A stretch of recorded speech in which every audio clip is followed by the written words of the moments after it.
रात के गहरे साए में जब पूरा गांव नींद की आगोश में समा जाता था, तब चंपा के घर में एक अजीबोगरीब घटना घटती थी। चंपा का छोटा सा घर जो गांव के बाहरी छोर पर था, एक रहस्यमय खामोशी ओढ़े रहता था।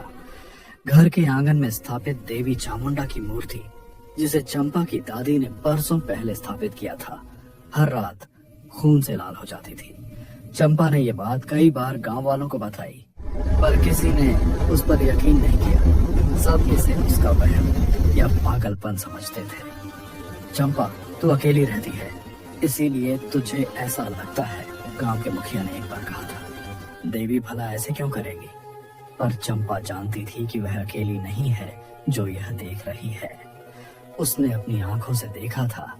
हर सुबह जब वह पूजा करने जाती तो मूर्ति खून से लथपथ मिलती। वह मूर्ति अब देवी नहीं रही, वह एक डरावनी पहेली बन चुकी थी। एक रात चंपा ने तय किया कि वह इस रहस्य का पता लगाकर रहेगी। उसने दिया जलाया और मूर्ति के सामने बैठ गई। रात गहराती गई और चंपा की पलकें भारी होने लगीं। तभी उसे एक ठंडी हवा का झोंका महसूस हुआ। दिए की लौ कांप उठी और फिर बुझ गई।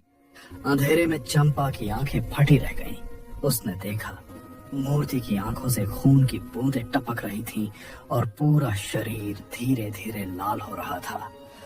खून की गंध पूरे कमरे में फैल गई। चंपा डर के मारे कांप उठी, पर वह वहां से हिल नहीं पाई। तभी उसने एक फुसफुसाहट सुनी, मुझे आजाद करो। आवाज मूर्ति से आ रही थी। चंपा की रूह कांप गई। यह देवी की आवाज नहीं थी, यह किसी आत्मा की पुकार थी जो उस मूर्ति में फंसी हुई थी। तुम कौन हो? चंपा ने हिम्मत जुटाकर पूछा। मैं कलावती हूँ, आवाज ने उत्तर दिया। इस गांव की एक अभागी बेटी, जिसे सालों पहले यहीं इस घर में मार दिया गया था। मेरी आत्मा इस मूर्ति में कैद है। चंपा को याद आया, उसकी दादी अक्सर कलावती की कहानी सुनाया करती थी।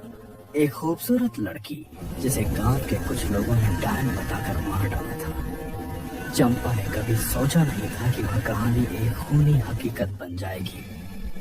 मुझे क्या करना होगा? चंपा ने पूछा।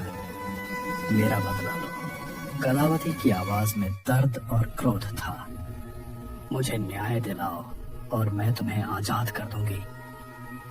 चंपा समझ गई, वह अकेली नहीं थी और यह सिर्फ एक मूर्ति नहीं थी, यह एक आत्मा थी जो न्याय का इंतजार कर रही थी। और अब चामुंडा की छाया के पीछे का रहस्य उसके सामने था। उसे अब कलावती को आजाद करना था, चाहे कुछ भी हो जाए। क्या आप चंपा के सफर की एक तस्वीर देखना चाहेंगे?